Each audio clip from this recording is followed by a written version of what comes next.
Welcome, everybody. I'm really pleased to be here with both Ali Dunn and Kate Polley, who've both written amazing books. And they're going to tell you a little bit about their story and their journey. And then we're going to have a little bit of a discussion after. So, first of all, Ali, will you tell us a little bit about how you came to write your book, your journey to start off with, and how your books came about? Sure. I always say I'm an accidental author. That was certainly not my career path. Nothing I ever intended to set out to do. But my twins were born at 28 weeks and spent about 2 months in the NICU. And as they got older, and we talked a lot about the NICU and how they started their life, and we looked at the pictures and the videos. I always thought, gosh, it'd be really nice to have a children's book to go along with this story to help kind of fill in the gaps. And so I wanted just a developmentally appropriate book for young kids. And so I did what we all do. I went to the internet, went to Amazon, looked at a bookstore, what kind of books were out there. And at the time, there were very few books about the NICU written for a child who actually went through that experience. So I was a little discouraged at that, but I thought, well, maybe this is something that I can do. I can make this just for my kids. That's how it started out. I was just gonna write a little book for my own children. And so I set out to, I did the text. I decided to do the illustrations myself because this is just a little project for my family. Printed out a couple of copies. I thought that was going to be the end of it. My children really enjoyed the book. They, had all the words memorized. We would read it often. And then kind of word started to spread. Maybe it was a neighbor whose daughter had a NICU baby, or it was, someone that I knew from a mom's club or something else. The word started to spread, and everyone was asking me, well, can we get a copy of that book? And I'm like, well, I don't know. I guess since it was been helpful for my children, perhaps it'd be something that would be helpful for others. And that's when I just started to start my organization, MeTwoBooks. And since that time of writing the first book, which was called I Was a Preemie Just Like You, I've written three other books, kind of all aimed at helping a child or children in general kind of learn about the unique things that make them who they are. Oh, wonderful. And what amazes me is because I work so close with Kate at the similarities between the stories, isn't it, Kate? So if we ask Kate how she began, I just there's going to be a lot of synergy here. So, Kate, how did it happen for you? The synergy, listening to Ali's story is remarkable. I am too an absolute accidental author. I've always loved writing. I've always expressed myself. I wish I could play a musical instrument, completely useless. And writing for me has always been a passion. It was my career path prior to my twins. And obviously for me, sadly, the outcome with my twins was not the same. I very unexpectedly lost Sam at 32 weeks. It was a perfect twin pregnancy. There were no medical abnormalities. There was no reason. It was literally deemed by the doctors the most picture perfect identical twin pregnancy. Um, he suffered a severe blood loss due to a cord injury. His cord detached and he lost a huge amount of blood, and I was rushed in for an emergency cesarean, uh, absolutely terrified. And in my gut, I knew that something was wrong, even though the medical staff tried to convince me that everything would be fine. Um, Sam was born first, and he was without a pulse, and Finn mercifully came out completely healthy, which was remarkable considering that they were identical twins with one placenta. Um, Sam was resuscitated. He lived for 24 hours. He crashed through the night. My husband, as Gail knows, is a medical doctor, and from the beginning, he was very honest with me. It was the worst night of my entire life, that the prognosis was not good. And on the third attempt to resuscitate him, my husband took the decision to let him go. He wouldn't have had any kind of life quality, and he probably wouldn't have survived regardless. So I went from being a very excited, expectant mum of twin boys, first boys in our family, to suddenly finding myself a bereaved mum with just was absolutely catastrophic with a 1.5 kilogram baby. I'm not sure what that is in pounds, in the NICU, and a baby that had passed away very unexpectedly with absolutely no preparation. And obviously, they were the worst days of my life. I had to spend every waking hour with Finn, and the only way I could find any peace was to hold Finn and be with him. And he obviously also had his journey in the NICU, and we had lots of highs and lows and lots of scary moments with him as well. But he came out unscathed in the end. He spent about 6 weeks in the NICU. And then for me, it was just navigating a very unique and complex kind of grief. One live baby, one baby that had died. I had two older daughters. They were quite young at the time. I had to be a mum to them, manage my time in the NICU, and I was obviously grieving. And I just felt so absolutely alone. I just felt like I was the only person in the world that had ever happened to. And I found myself, like you, scouring the internet, looking for resources, trying to find and make some sense of what had happened. And I just couldn't find anything. And when Finn was about 15 months old, I wrote my first book, totally accidentally as well, called Sam and Finn. And it was never intended to go anywhere further than just for my children and for my family. I needed to make sure that Sam's name was recorded because human nature is just so strange in the way when you've suffered a death, especially a loss of a twin, is to focus on the live baby and not on the baby that has died.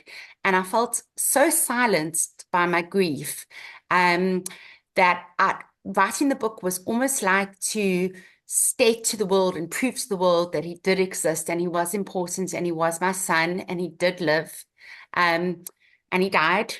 And that's how I came about to write my first book, Sam and Finn. Yeah.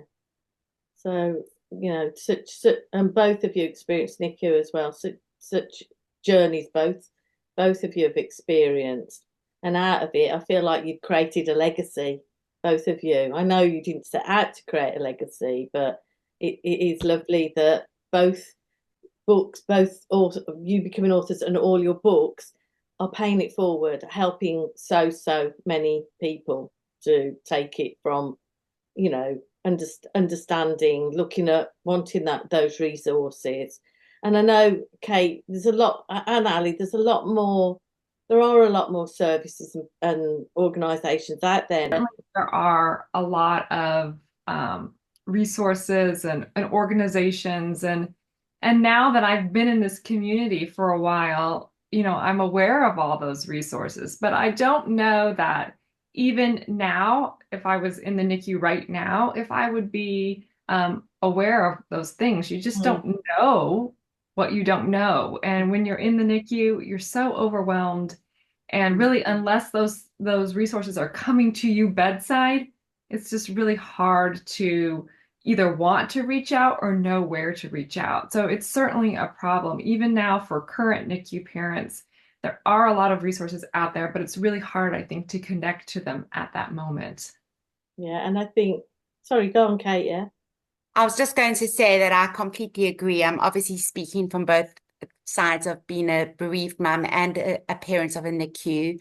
I think those 6 weeks that Finn was in the NICU were probably the most harrowing weeks of my life, listening to those machines and those alarms going off and not knowing if there was a problem and looking at the nurses' faces to try and gauge what was going on and if there was a problem, and the continual brain scans and is he going to be okay? Is he not going to be okay? the late night phone calls from the hospital, leaving your baby and or your babies and having to go home to get some sleep. And for me, trying to function as a mum for my two daughters was the most horrific experience. And then, of course, from my point of view, I had other parents who had both their twins right next to me in the NICU, and that was particularly painful for me. And I had a lot of questions from staff that would obviously change shifts, questioning where the baby was, because Finn was my twin B and where was twin A. And that was a particularly difficult period in my life. Definitely. And so I suppose the dust settled, I don't know if that's a good expression, and you decided that you wanted to talk to in your case, Kate, the surviving siblings, and Finn, what made you, where did the book come from? Was it simmering? Was it something that you thought about for a long time? How did the creative process come about, if you like? So, as I've said, words for me are always my way to express myself. And I decided right after Sam died that I would have another baby. And I fell pregnant with my youngest son. Well, he's 18 months younger than Finn, so not too long after. And it was a particularly difficult pregnancy for me. I was obviously terrified. And I think I'd just been so naive up to that point. I'd had such healthy, perfect birth stories with my daughters that I was traumatized, had a lot of post-traumatic stress disorder. And that's not something that is easily addressed here in South Africa.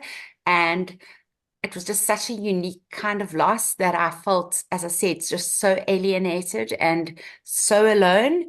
And the book just kind of came to me. I mean, Finn was obviously a baby, so it wasn't that he would understand or comprehend. I think my knee-jerk reaction, if I'm to be honest, for writing the book was because I felt like society was silencing me about his death. Whereas if it had been a singleton, it would have probably been given a lot more attention. But suddenly it was, well, you've got one fine live baby, life's good. And of course, that is not the case at all. And that made it really difficult for me to process the grief. And I think the reason I wrote the book, if I'm to be honest, is mostly that I just felt a desperate need to document Sam's life and to say to the world he did exist. And of course, to have a resource to give to my girls and to explain to them. They were quite little at the time. They were about 9 and 7, to explain to them what had happened, because children process grief so differently to we do. And it was obviously a very confusing time for them. And I wanted the book also especially for Finn, so that one day when he was older, he could understand. And so the book was kind of just morphed onto the page, was illustrated. I was very fortunate with quite a well-known international author and illustrator who illustrated the book for me. And I self-published. I printed a couple of copies. I put them as a surprise gift under the Christmas tree. It was a very emotional morning for my entire family. I've got a very close family, and for my sisters and my mum and dad. It was a very emotional Christmas day. And the book just kind of, like yours, Ali, it just took off. I had joined some international twin mum groups, and I shared some pages with people I'd connected on there, and their response to the book was just completely overwhelming. And I also went from accidental author to suddenly publishing these books and printing them desperately and standing for hours at the post office. Our postal system in South Africa is terrible. I would literally stand there for 4 hours and at my own expense post books out. But it was a way of paying Sam's legacy forward. And every single time I posted a book, I just felt like his life was meaningful and it meant something and he was real and he existed. And the response I got from these families was just incredible. And then, of course, as anybody would want, they would want their own child's name to be part of the story so that it was relatable to their own family and their circumstances and their children. And that's when Gail and I met, and we together started personalizing the books and publishing them in the UK, which was much easier, of course, and distributing them worldwide to families in need. Yeah. So I must say that that's something I love so much about your books, Kate, is the personalized nature of that.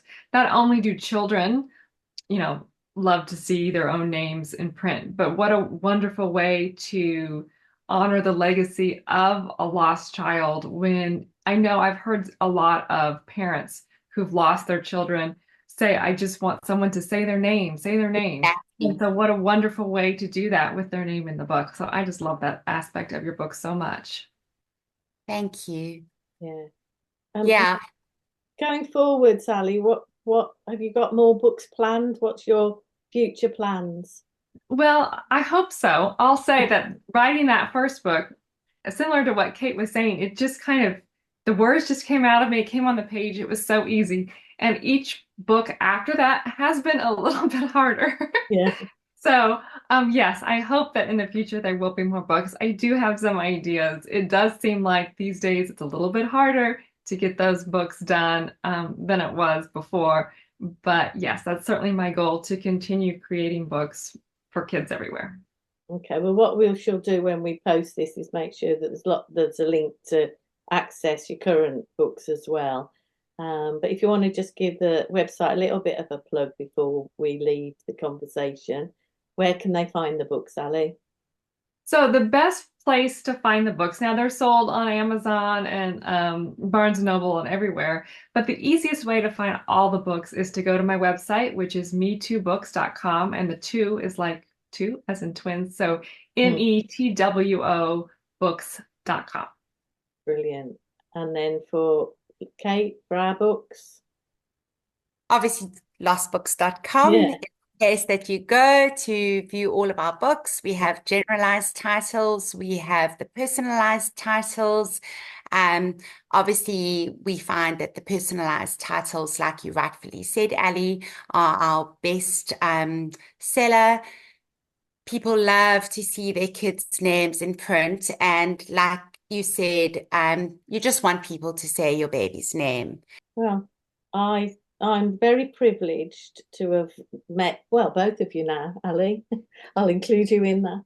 I've loved working with Kate on all these books and everything that they bring. And as sad as it is and as difficult, having something to read and to have the memories of what has happened and everything. And I know, Kate, you get special, don't you, from the books themselves, and knowing they're going out and you're paying Sam's legacy forward is very special. And for you, Ali, I imagine it's very similar, knowing what you went through in NICU and knowing that the books will help others.